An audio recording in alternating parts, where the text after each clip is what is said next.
Hey guys, welcome to the latest episode of the SaaS Sessions podcast. Today we have Sandhya Tomer on the show with us. Sandhya is the Director of Customer Success at Whatfix, overlooking the EMEA and APAC region, and my colleague as well. So, hey Sandhya, such a pleasure to have you on the show. Hey Sunil, absolutely great pleasure to be here. Awesome. So, I gave a very short intro about you, Sandhya. Can you tell the audience more about yourself and how's your journey so far, in terms of SaaS? Sure, absolutely. I do customer success here at Whatfix for, like you mentioned before, from it. My journey into SaaS has been an interesting one because I came into about only a few years ago, and I was in a very different world before that. I started my career with consulting, then went into manufacturing, and then chanced upon SaaS. But one thing, and a lot of times people ask me, it's been such a different industry. And I always tell them, I don't think it's about an industry. I think it's more about the skill set that one carries. And I think the skill set has always been customer facing. So, how do you handle a customer? Yeah, I think that's really, I would say, sort of the journey in terms of SaaS or otherwise in my career being. That's really great, right? So today we are going to be talking about like customer success in SaaS, right? So to begin with, I know that there's a lot of articles out there, which differentiates between the customer success and the customer support functions, and many do it very differently. But like, I'd love to hear your take on, Mhm. what are the things that separates, customer success from customer support, and what is the difference between the two, basically. Absolutely. And Sunil, really on point, right? I think what customer success as a function is in its form, true form, I would say, is not very old, right? It came into being only about a decade or so back.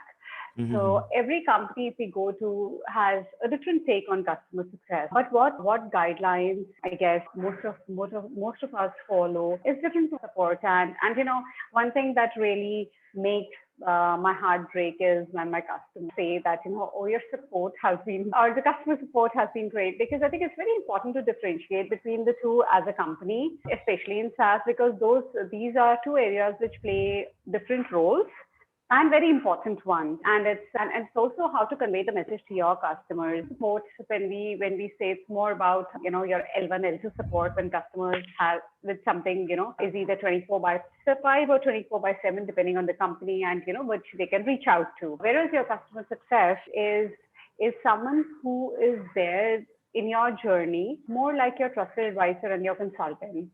Right. It's not someone that, hey, my code, my this thing, my product's not working very well, can you help me? Or Mm-hmm. my particular widget's not appearing, can you help me? Yes, absolutely we can, but what we will do is refer you to the people.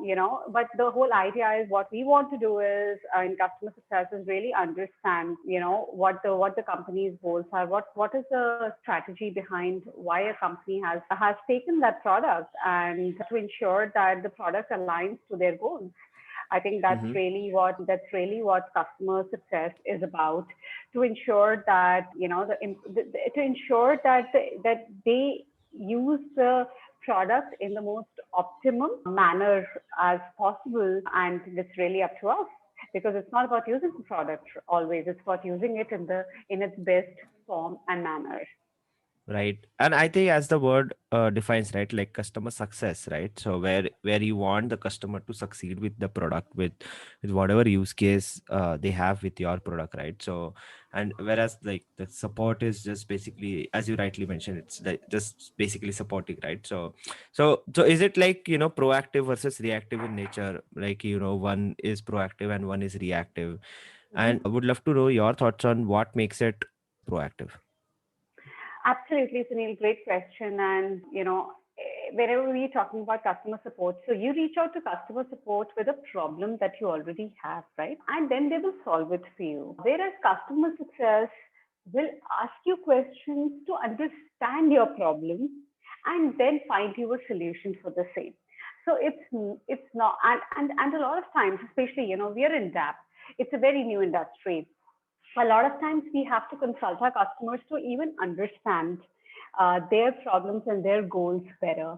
and to see how Mm-hmm. adapt solution can help them, which is why it is very proactive. We don't in customer success wait around to have a customer come to us and then we find a solution for them. We will proactively go to them, ask them the right questions to ensure that we understand what they're really the problems and the goals are, and then we align ourselves and our product accordingly. A support is they wait until the customer reaches them with a problem and then they solve that problem, and that problem itself what we will do is we will understand it and we will look at a much more holistic picture of the account overall.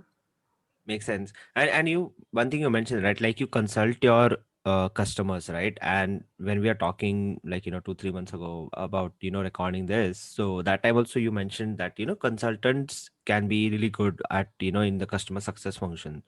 So why do you think that? And based on what experience you said this? Absolutely. I remember the conversation, because I think that what are we essentially doing in customer success is really consulting the customer. What do we do in consulting? We go to a customer has a problem, and the consultant will go and understand the problem, will devise a Mm-hmm. strategy and a solution for them and tell them that this is perhaps the most optimized solution for the problem, and I'm really simplifying it here, right? And in customer success, that's really what we're doing. And in addition to understanding, and the only difference is here we are aligning our product with the customer's problems and finding the solution accordingly. We're not Mm-hmm. going to the market and looking at five different products, but we are actually just going and understanding, spending that time with the customer, really understanding their problems, and then aligning our solution accordingly. So this is nothing but consulting work, which is why I think consultants would be absolutely great at customer success because there are just so many parallels to it. Got it. And then talking about like being consultant and them being great at customer success. So and you actually lead a team at Whatfix. So what's your take on like hiring consultants in particularly this job, and how have you built the team at Whatfix, and what exactly should be the best practices in building a great team in your experience? So Sunil, here at Whatfix, I think I'm very fortunate. I already got a team. I have a fantastic team here at Whatfix. But I think in terms of building our teams in customer success, I think definitely it's super important. Like I said again, it's about the skill set. It's not about the industry that one comes from. It's not about what their previous work experience has been like. But I think what is important is what is the core skill set that they carry, and what is how they've used that skill set in their previous work experience. And I think one of the core skill sets that's required in customer success is definitely being able to connect with your customer, to be able Mm-hmm. to understand, understand and dig deeper into your customers' problems. I think that Right. that skill set is absolutely super important because I think Mm-hmm. it'll be silly to put someone in a role where they've never faced a customer. Right. So yeah, I think and they have to be, and if I look around, I think here Whatfix, one thing that is similar across customer success teams is that they're all very very customer focused. So they really take their customers' problems personally, even that they got to Mm-hmm. resolve it. And we are the bridge, right? We are the bridge Right. between the customer and the company. Right. So in a way, we are the brand ambassadors out there once they come on board. So it's really kind of our responsibility to Mm-hmm. ensure that they get the best experience possible. Makes sense. And then, like, you would have taken a lot of interviews, right? And you mentioned like a few skill sets that are really, really important for anyone, working on the customer success team. So, what are, like, if you can give us some interview, like, questions that you generally ask, or if someone who's listening, they want to be in customer success, if they can get some feedback from someone who is interviewing for customer success roles. So what is the feedback, or what's the tips or tricks that they could follow? What's the best practices that they could follow, while interviewing for customer success roles? So Sunil, I think, when it comes to customer success roles, and I won't just say interviewing or prepping, but I think just be very clear about what one wants, and to be very clear about the skill sets that one carries. Because I always feel that, the career that one chooses after one has several years of experience, it should be about nurturing your strengths and interest areas as well, right? So where Mm-hmm. you know where your interest lies and you see where your strengths are. And I think if you align the two, you'll be fantastic at whatever you choose. Right. In particular, in customer success, like I mentioned before, I think it's super important to have the customer skills to demonstrate. Mm-hmm. We can always say that, yeah, I'm very customer facing. Hey, I'm Mm-hmm. really good with customers, but I think what really works is demonstrating and giving examples Right. as to how you have demonstrated those skills that you're speaking about in an interview. Makes In sense. addition, also, I personally love Uh, data driven approach, because I think nice. Mm-hmm. that is always the best approach, because if you go with that approach, you will always, you will not have any gray areas to Right. deal with. And that is the approach that we also want when we go to our customers with. So I absolutely love when people come in with a data approach. This is what I have achieved. One thing is like, hey, I've done great, and the other could be, hey, these are my efforts. I put my efforts, so I went from X to Y. Makes Just sense. saying that Mm-hmm. makes so much of a difference, and clarity about that individual, clarity about what they've done.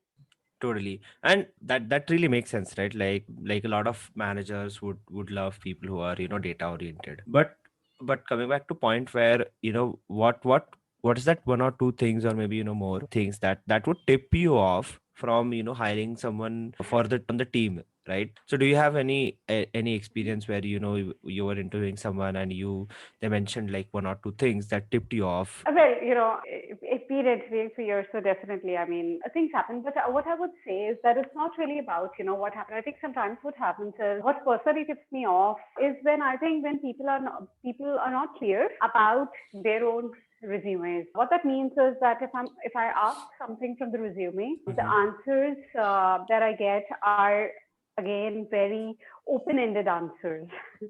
Right? Right. For example, that I did great at my last job. I achieved this, I earned this reward, or I got that award. But really, what is it that you did in order to get there? I think that's just so important. When people are not able to back it up with Mm-hmm. very, very clear examples, is something that definitely ticks me off. And the other, I think, because I think any function, if they are, like I said, if you're interested in customer success, the function doesn't matter where you come from.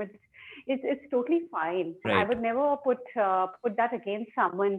I think it's like I said, just focus on your core skill Mm-hmm. set, and does that align, and understand the role really well.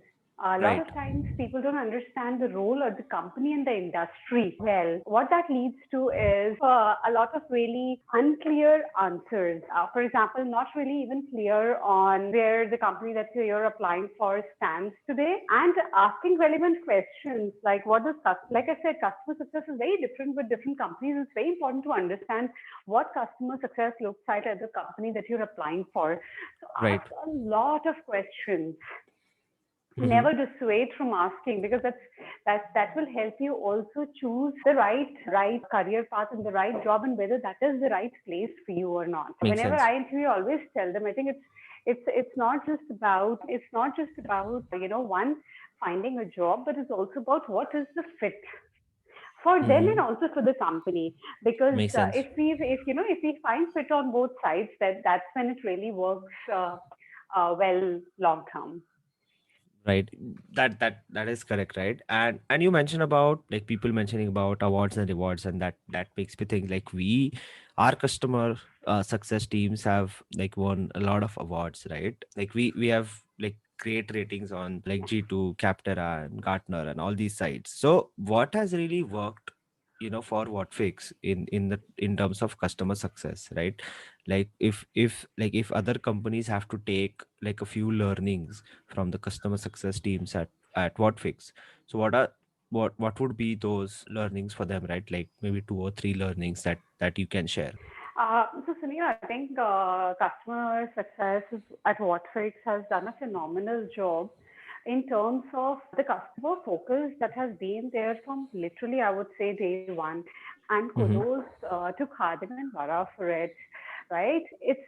They built such a great, it's such a great focus that anyone in customer success that you speak with, the thing that they focus a lot on is customer. And that Uh-huh. shows, when we see the testimonials that we received or we see the case studies that we've built, the customer advocacy piece has been tremendous. I would say not just a focus area, which obviously it has been, but also a dedicated effort that has gone in there. The customer success team has done such a great job that our customers have been more than happy Yeah.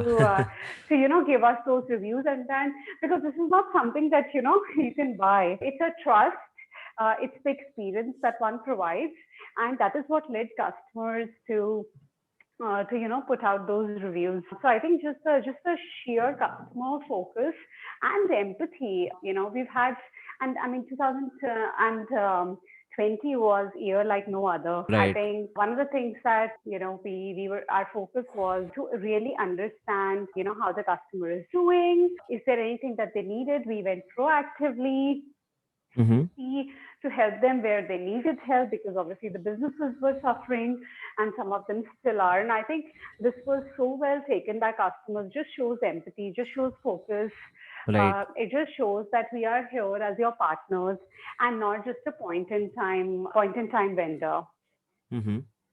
Interesting. I think always doing more than I think what we're expected to do is the best thing, right? But yeah, really great, like for you to share these learnings and these insights with us, Sandhya. Before we could end the episode, I have let's quickly move on to the lightning round. Like I have like three lightning questions for you. It's not Sure. related to customer success though, since we just talked Sure. Shoot away. a bit. Cool. First one. So, what's the one fundamental change that you're making in your job in 2021 by all the learnings that you got in 2020?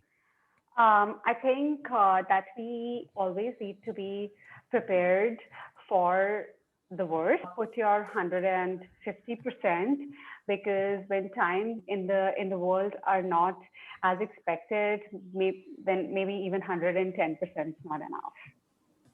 Makes sense. Very interesting. And like second one. So, what's the number one thing that has helped you shorten your learning curve?